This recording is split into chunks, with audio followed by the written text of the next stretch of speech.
El Rumor de la Discordia, un podcast para comentar las noticias de Jalisco. Un rumor es una voz que corre entre el público o un ruido confuso de voces. Bienvenidas, bienvenidos al Rumor de la Discordia. Hoy jueves 7 de septiembre del 2023, Pepe Toral. ¿Qué tal? ¿Cómo estás? Ángel Melgoza, muy buen día. Pues feliz de seguir hablando de estos temas, seguir analizando la zona norte del estado de Jalisco con sus límites ahí entre Zacatecas por ahora, o también ahí con Guanajuato. Estuvimos hablando la semana pasada con Mónica Cervón y hoy con mucho gusto de recibir por acá a Agustín del Castillo. Agustín, bienvenido, muchas gracias por acompañarnos. Al contrario, gracias por la invitación, un saludo a todos. Gracias.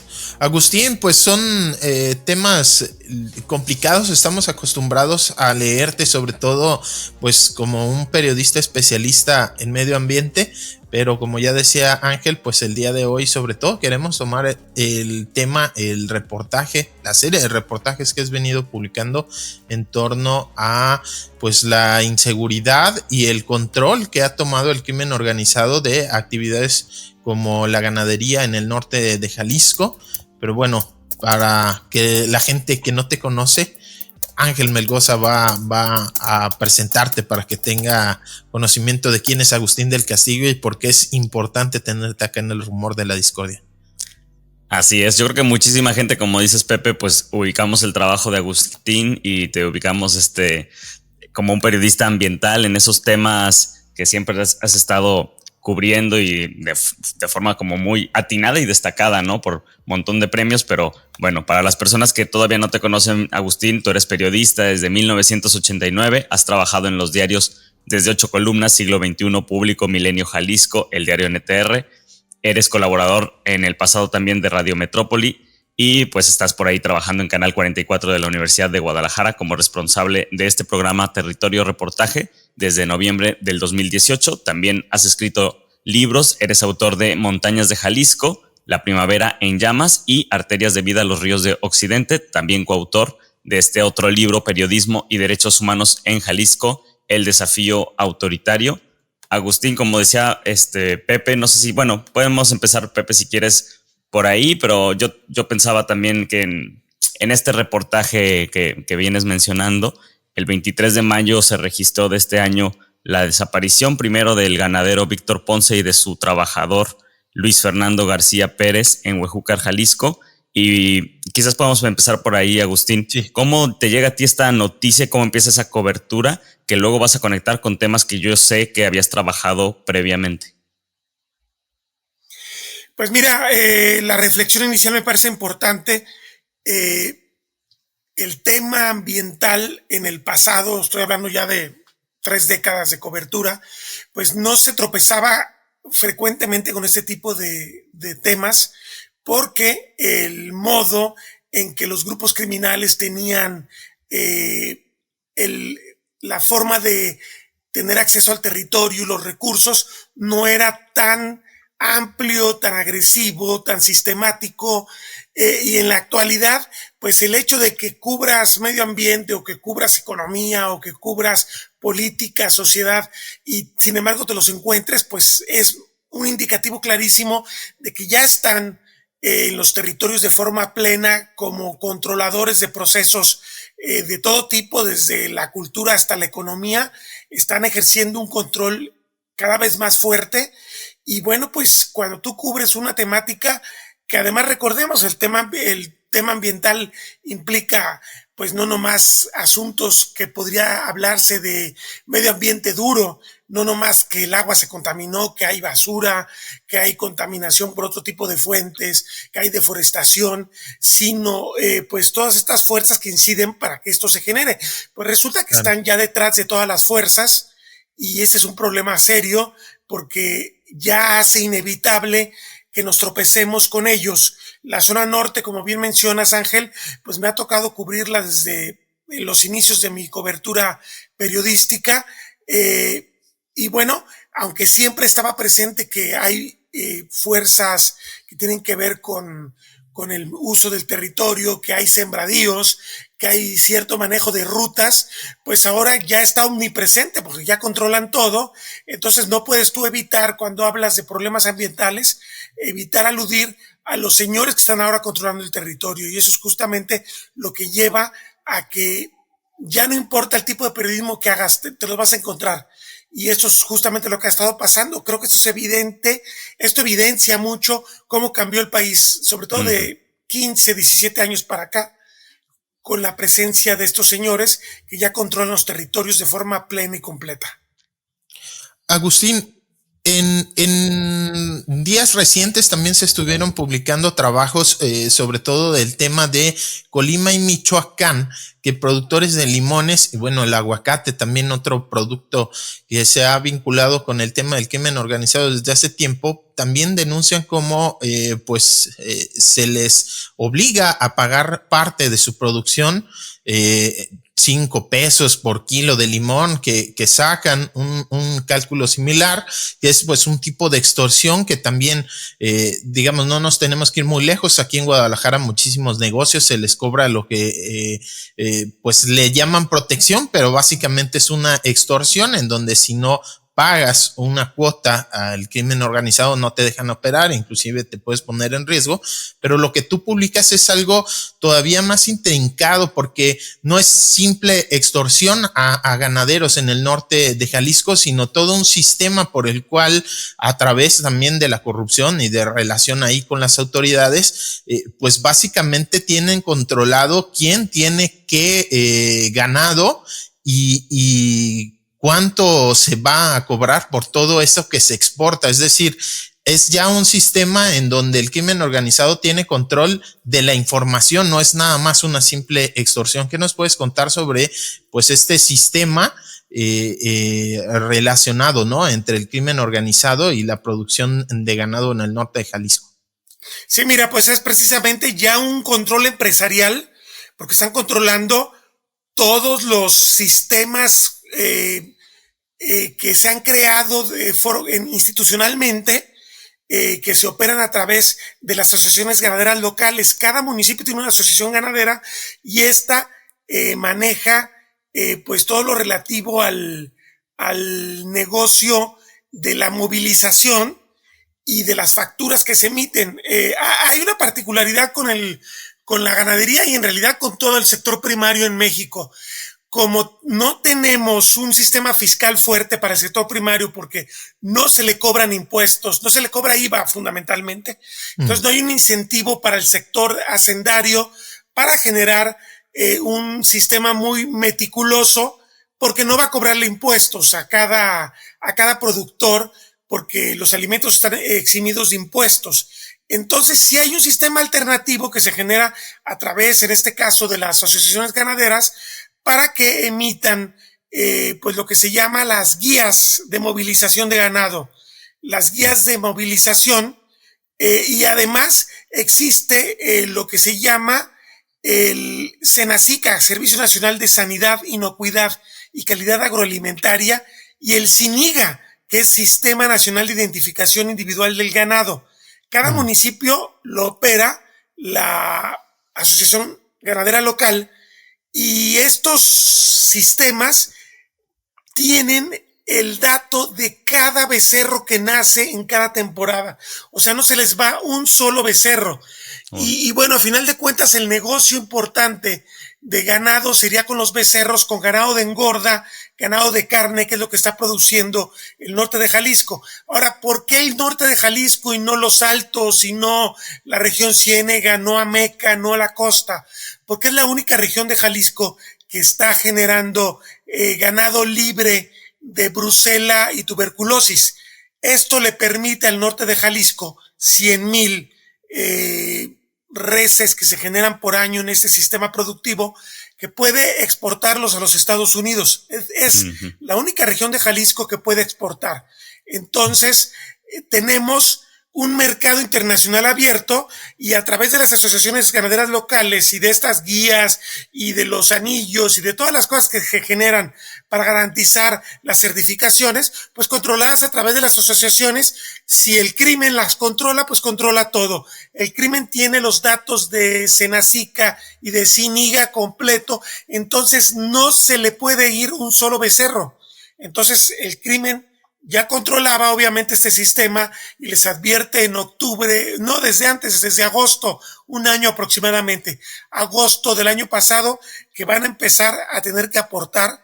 Ellos están cobrando 5 pesos por kilo. Estamos hablando, hay ciertas variaciones con el precio del kilo de carne de res en pie, pero podrían andar pagándoles puestos en frontera 65 pesos tal vez, y la ganancia estaba alrededor de 10 pesos. Esto quiere decir que se están quedando con la mitad.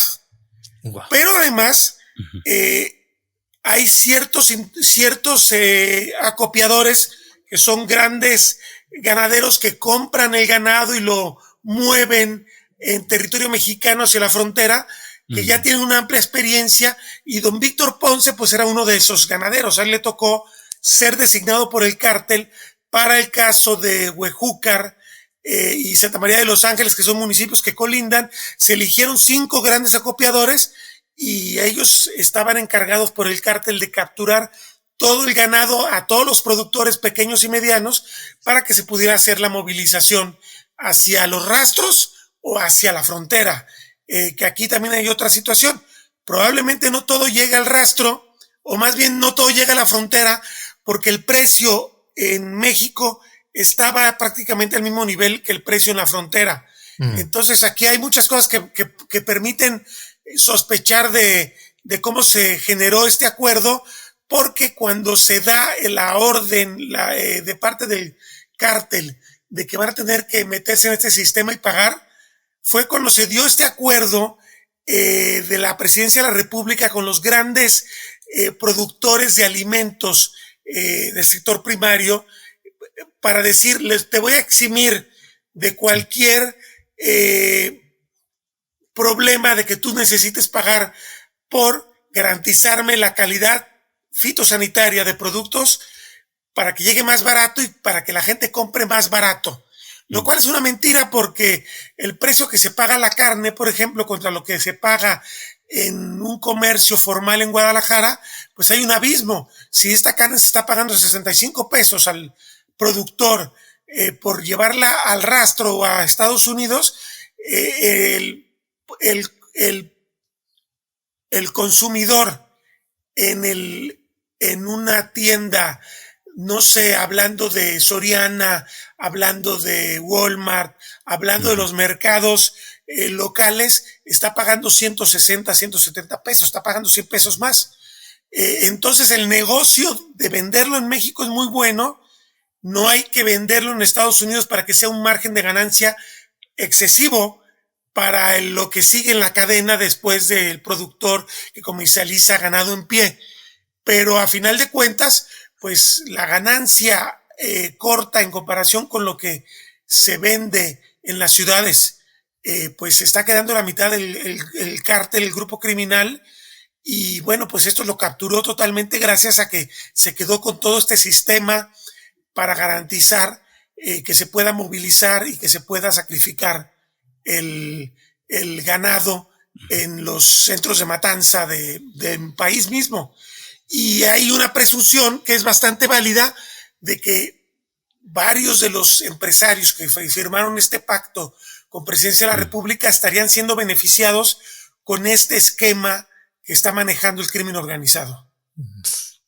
Agustín, leíamos este reportaje que primero lo leíamos en NTR, luego más amplio en El Economista, y revisando también los textos en El Economista veía que desde diciembre del año pasado, desde 2022, tú estabas publicando sobre este esquema a grandes rasgos. Por ahí incluso hay una gráfica, ¿no?, que habla de 5 puntos: mercado, logística, certificación, extorsión y corrupción, como digamos todo el esquema que utilizan estas personas del crimen organizado para extorsionar a los ganaderos, que también es algo como ya un nivel de sofisticación bastante alto, ¿no? A mí me gustaría preguntarte, Agustín, y que nos contaras un poco también como lo que hay detrás de ese trabajo que vienes realizando y que vienes siguiendo.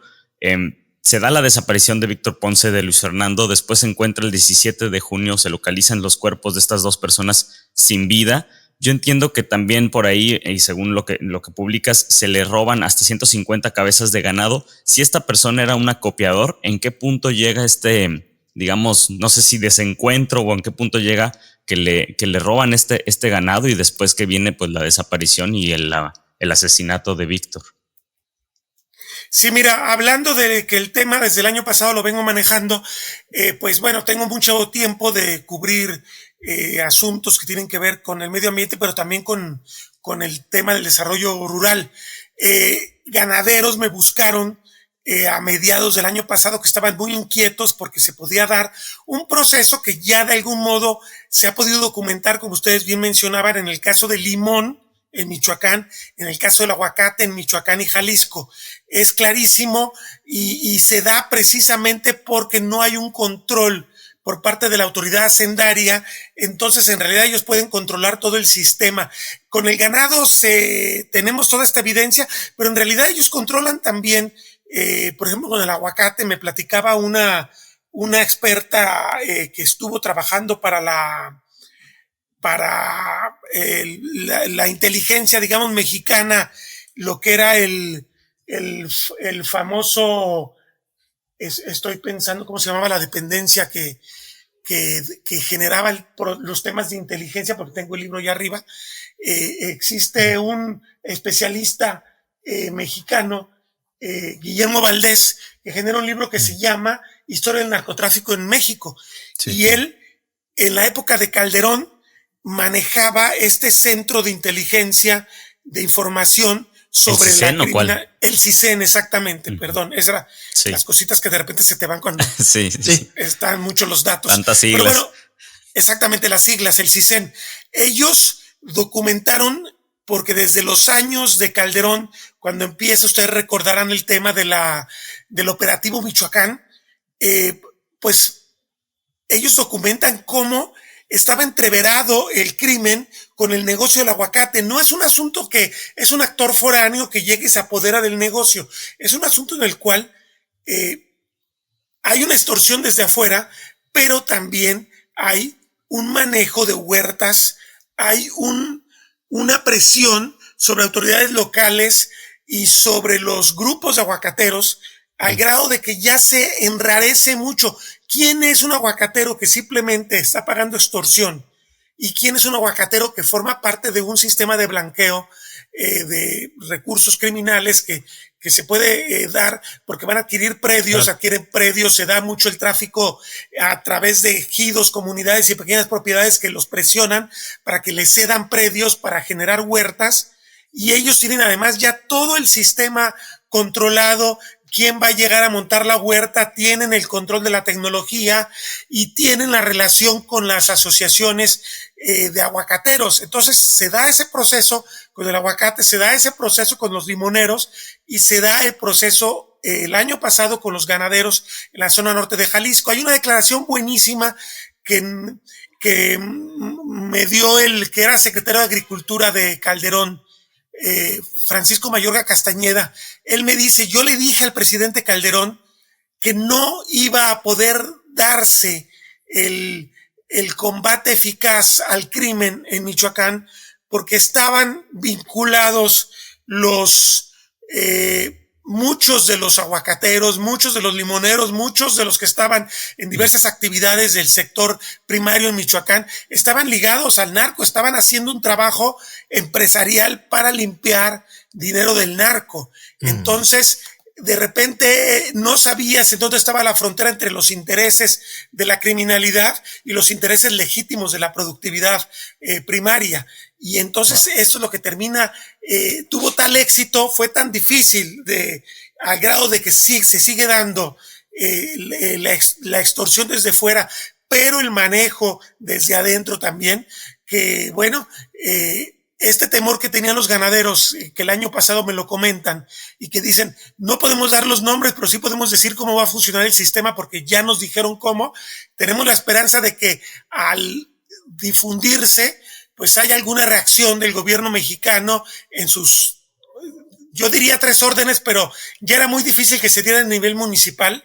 Claro. Porque en nivel municipal, la captura del poder municipal es completa ya en el norte de Jalisco, como en muchas regiones de México. Entonces ya los alcaldes, los que están menos entreverados, están en su oficina y no les queda otra que permitir que la tesorería la maneje el grupo criminal, que la policía la maneje el grupo criminal, lo cual ya es pues un hecho que lo vemos no nomás en el norte, pues todas las noticias desgraciadas del tema de los Altos nos lo reflejan con suma claridad, la complicidad de las policías municipales con los grupos criminales. Y bueno, era un poquito apelar, gobierno del estado, gobierno federal, que aunque también tienen, por supuesto, y eso se ha demostrado con el paso del tiempo, una complicidad, pues hay cierto margen de maniobra mayor, claro, sencillamente porque pues son poderes que se manejan a niveles territoriales más amplios.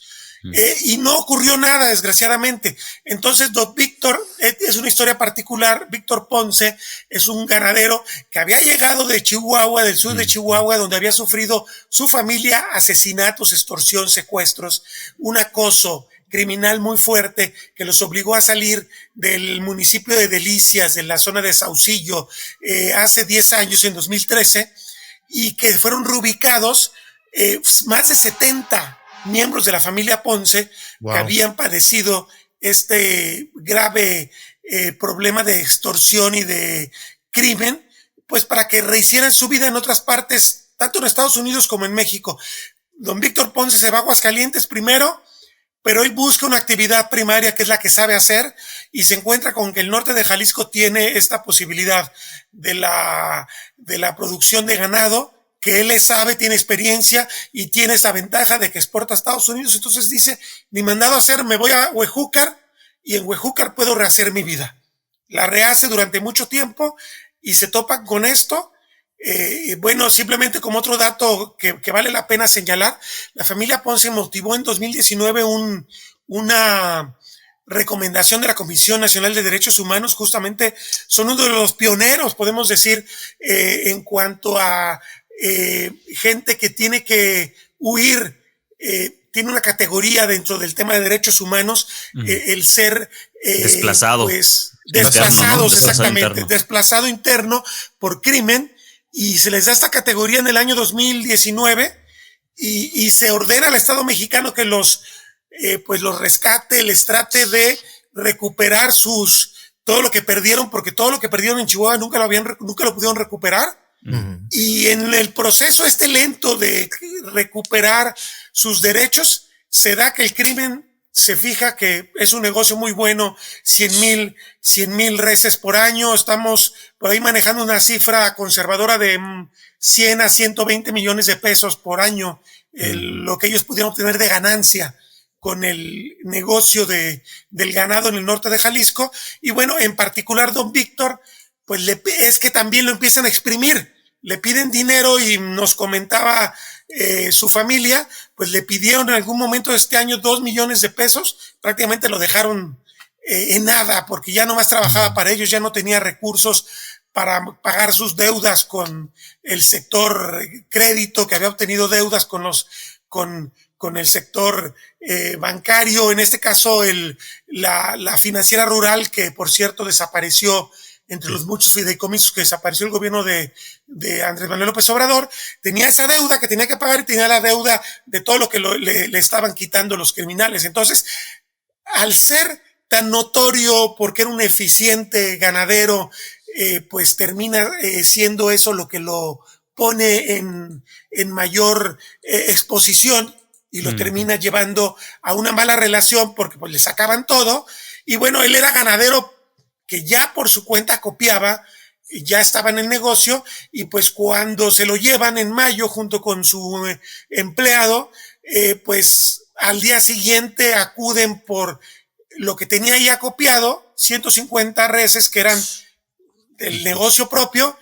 ¿Y cómo la logran? Esto es lo que desgraciadamente permite a la autoridad, a través del proceso que se está siguiendo y que no ha tenido éxito frente a los juzgados, pero ya hay una averiguación criminal que ahí cito yo en la publicación del Economista y la de NTR, ya hay una averiguación criminal y ahí la demostración de que opera esta red criminal es precisamente el caso del robo de 150 cabezas que no podría un grupo criminal movilizar si no tuviera el control completo. Y esto es prácticamente la publicación del Economista. Ustedes pueden encontrar una evidencia documental de las guías que utilizaron de la Asociación Ganadera Local de Huejúcar para movilizar las reses. Estas guías van transitando por carretera, lo detiene alguna autoridad que no está informada, se la presentas y te dicen, pásele, usted trae una guía legal. Entonces, esto sintéticamente es, la historia de don Víctor no fue la que dio pie al tema, sino que desgraciadamente vino a comprobar lo que de forma preventiva se había expuesto desde el año pasado. Esto es una desgracia muy grande porque no se pudo evitar un crimen terrible para una familia que además ya trae una historia terrible de acoso y de destrucción prácticamente de patrimonio y de vidas desde que estaban en Chihuahua, pues.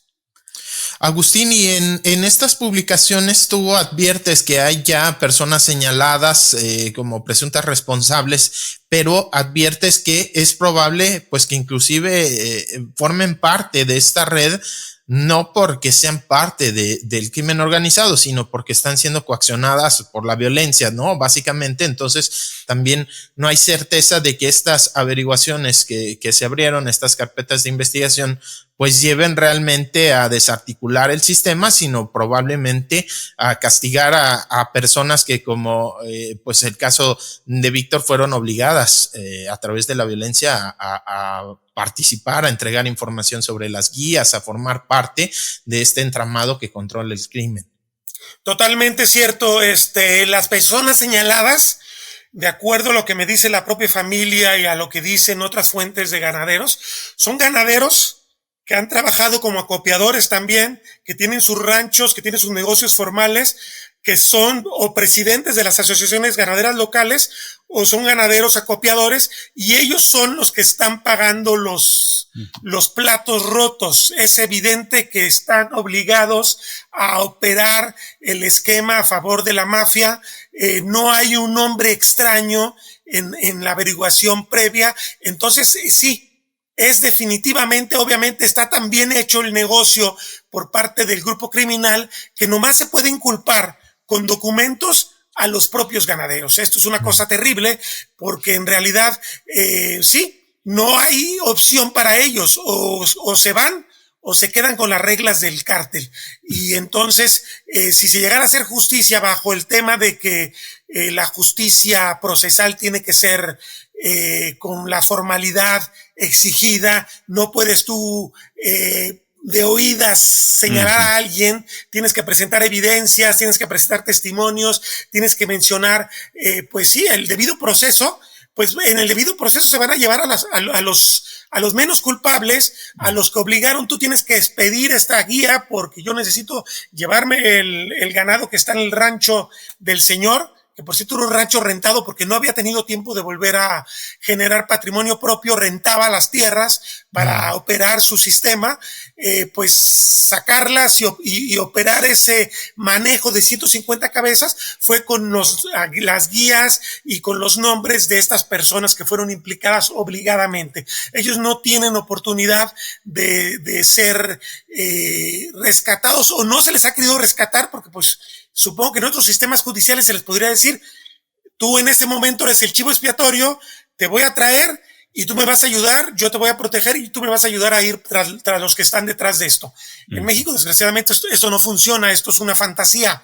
Entonces, ¿qué terminará pasando? Que va a ser una justicia ficticia porque no van a detener realmente a los asesinos de Víctor Ponce ni a los que se están quedando con este negocio. Lo que yo he sabido por las voces de la gente que está en la zona norte es que el tema visibilizó excesivamente el asunto y se desaceleró el negocio, pero fue un poquito también algo que podía hacer el cártel porque tiene un ciclo la ganadería y es precisamente hacia final del año cuando se dan la mayor parte de los nacimientos. Hay como 2 ciclos de nacimiento, uno más o menos en verano, más o menos entre agosto, septiembre, nacen los primeros becerros digamos de la primera camada. Son 2 camadas por año, la segunda camada diciembre, enero, y es más o menos el tiempo de engorda, que son un par de meses, 3 meses máximo,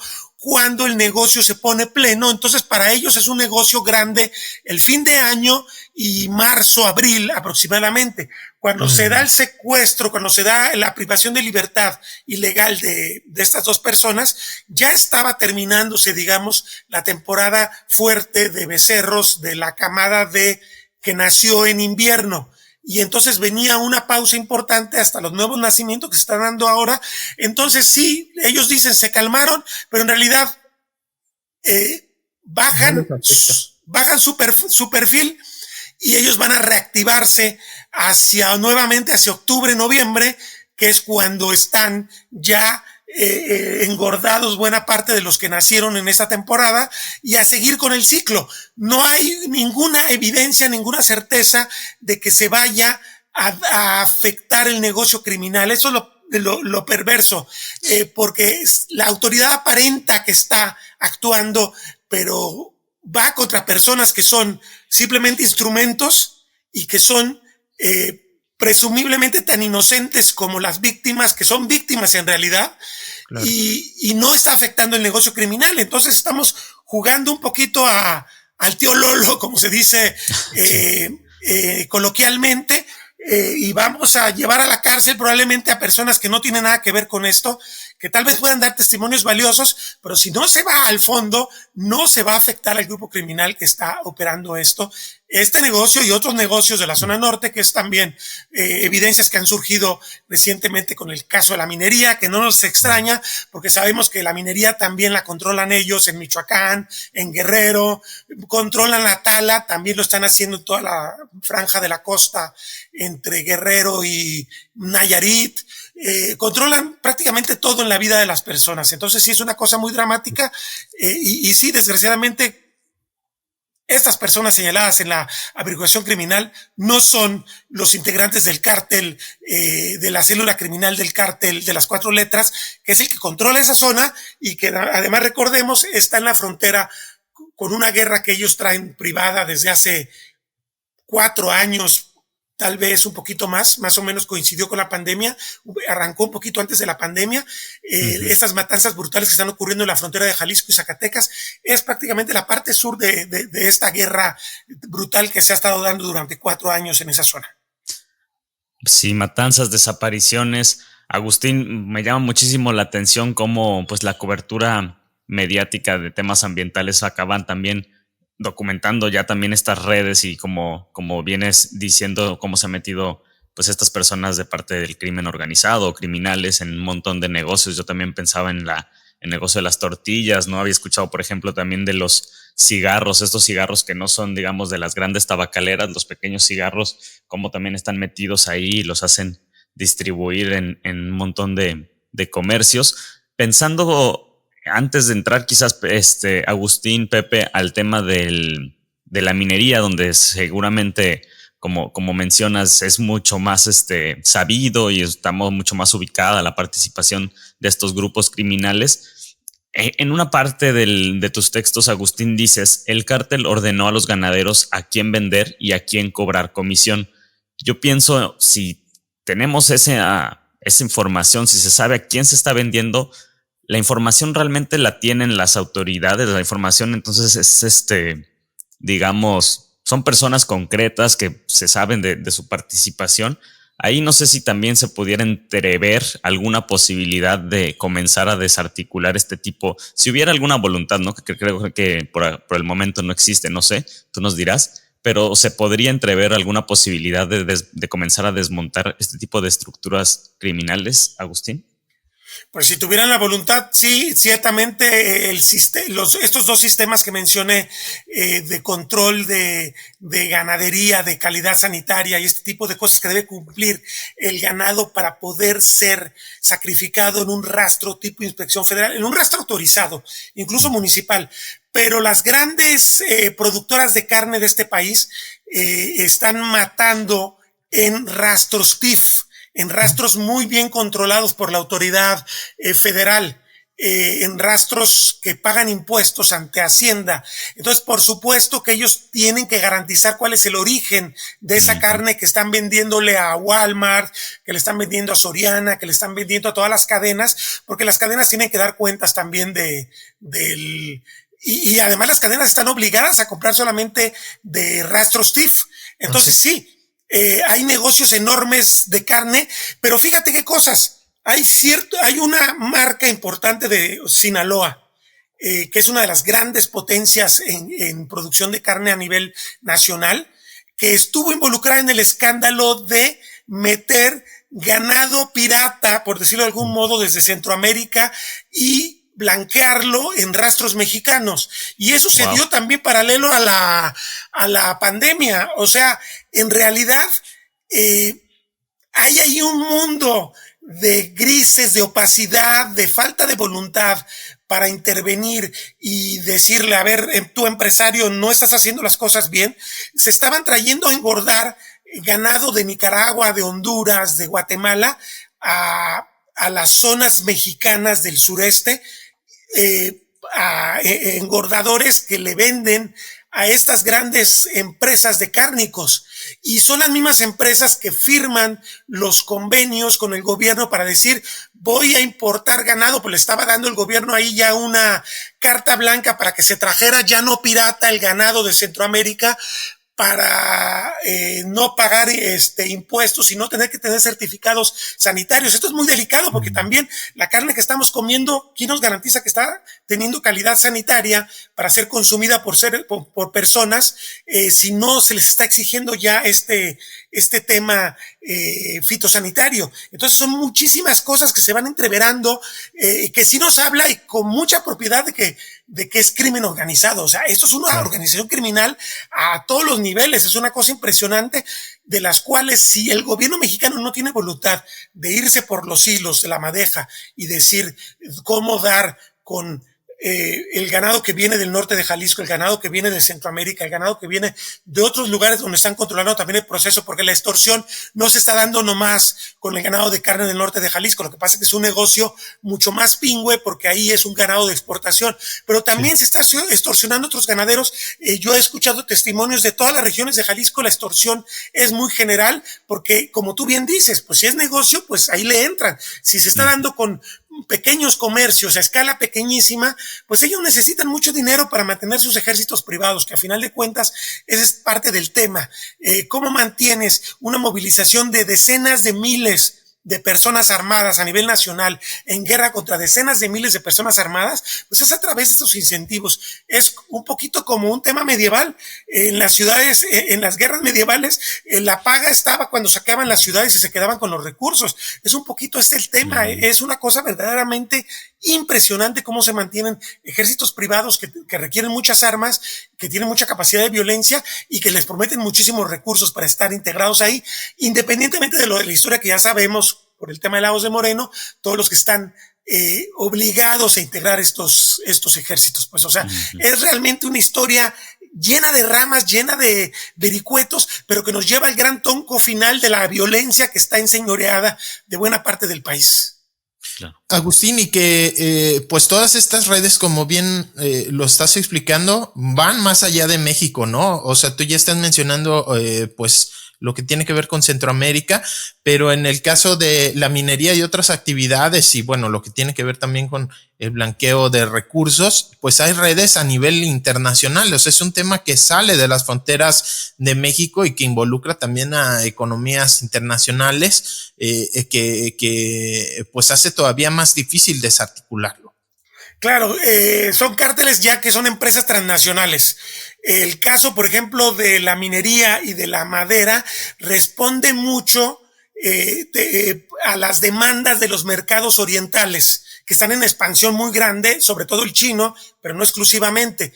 Pero China tiene mucha laxitud para comprar cierto tipo de madera que le interesa, y recordemos, hace 10 años se dio un saqueo brutal de una madera semipreciosa, una madera dura que se llama el tampicirán, en toda la costa del Pacífico mexicano, entre Guerrero y Nayarit, y esa iba embarcada por Lázaro Cárdenas o por Manzanillo hacia el mercado chino. ¿Por qué los grupos criminales controlan los puertos? Pues es muy claro.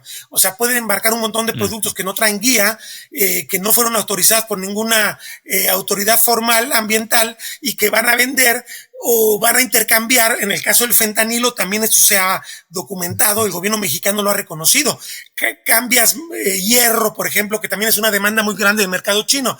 Tenemos las principales reservas de hierro en Jalisco, Colima y Michoacán. A nivel nacional, ahí se produce más de la mitad del hierro a nivel nacional, pues hay mucho hierro clandestino que se está yendo al mercado chino y hay mucho hierro formal que también se va al mercado chino. Ahí también se da una situación de que las mineras gigantes que ya tienen permisos pagan la extorsión.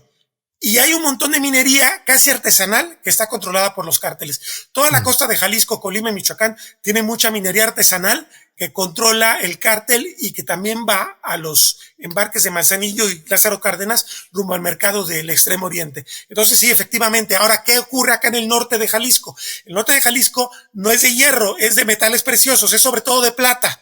De hecho, es legendario el alacrán, el mineral del alacrán está en Bolaños. Bolaños es una zona colonial, una ciudad colonial fabulosa, porque tuvo una riqueza. En algún momento, uno puede leer los libros de la época borbónica. Hay un libro muy famoso de un hispanista francés, se me olvida ahorita el nombre, pero minerales, comerciantes y mineros en la época borbónica, algo así se llama el libro, lo editó el Fondo de Cultura Económica, y él documenta que la mina de Bolaños, en por lo menos 3 o 4 décadas del reino de Carlos III y Carlos IV, llegó a producir la tercera parte de la plata que producía la Nueva España. Entonces, es una cosa impresionante que viene de 300 años por lo menos.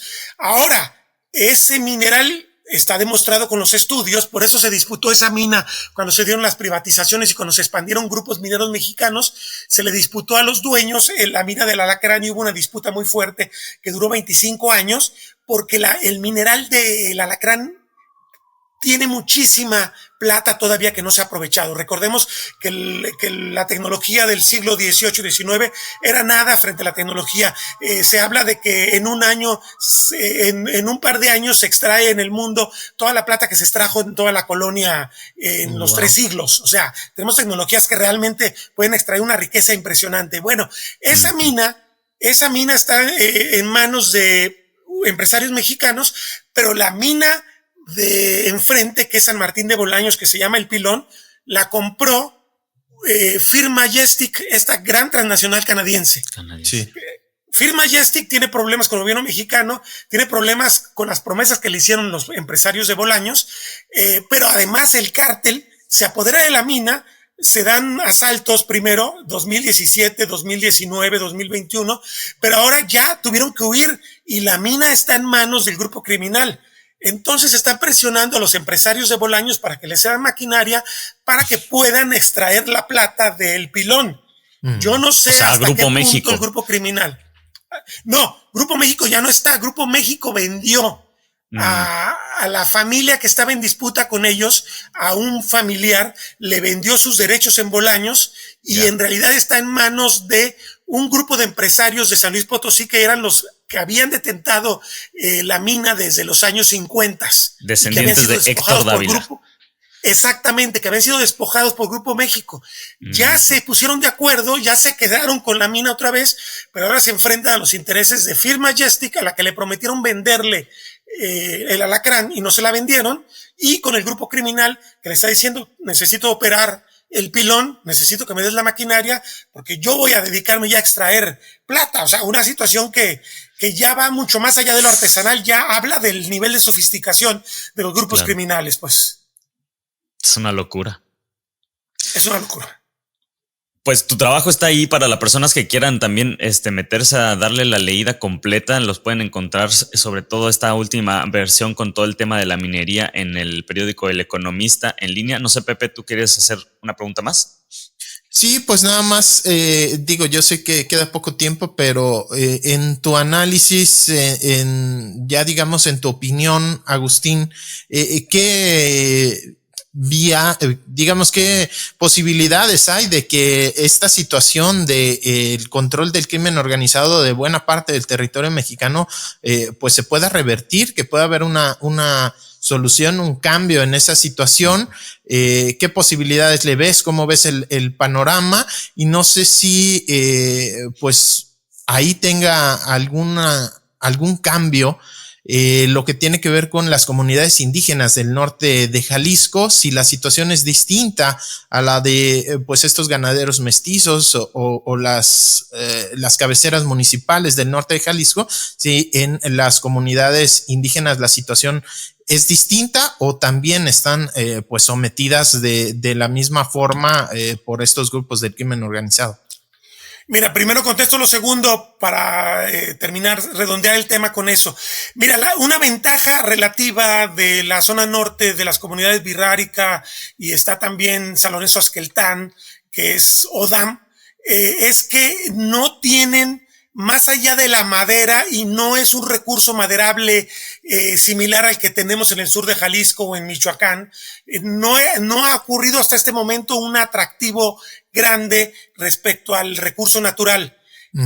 Son zonas que tienen una economía todavía muy poco desarrollada, no son ganaderos más que de subsistencia, entonces no hay un atractivo para manejar ese tipo de negocios con ellos. Aparte que le tienen, creo que aquí hay cierto respeto también al grupo Birrárica, porque recordemos que tiene una presencia mediática relevante a nivel nacional e internacional, sobre todo por su lucha en Viricuta. Seguramente les daría unos reflectores excesivos que no quieren tener, porque ellos están metiéndose en la vida de los ODAM o tepehuanos y de los coras o nayeris, que tienen menos reflectores y están condicionando su vida tremendamente en esta guerra que tienen los de Sinaloa y los de Jalisco en esa frontera a la que referíamos. Pero en particular los Birrárica, aunque están presionados en sus zonas de frontera, en sus zonas de límites de las comunidades indígenas, no tienen una presión tan grande porque prácticamente hay una especie de pacto de no agresión. No te metas con nosotros y nosotros te dejamos en paz.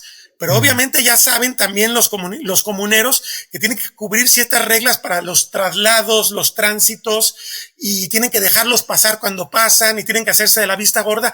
Esto es inevitable y con esto paso a la primera pregunta, porque no hay un control territorial por el Estado mexicano. Entonces, a ninguno de los seres humanos que están habitando estas regiones los podemos culpar de estar trabajando incluso para las redes criminales, cuando es a cambio de no hacerlo, es una bala en la 100. Entonces, claro, es una presión tremenda, es brutal lo que están haciendo con las personas. ¿Cómo se puede resolver? Pues en realidad no hay que hacer demasiada ciencia, hay que recuperar los territorios.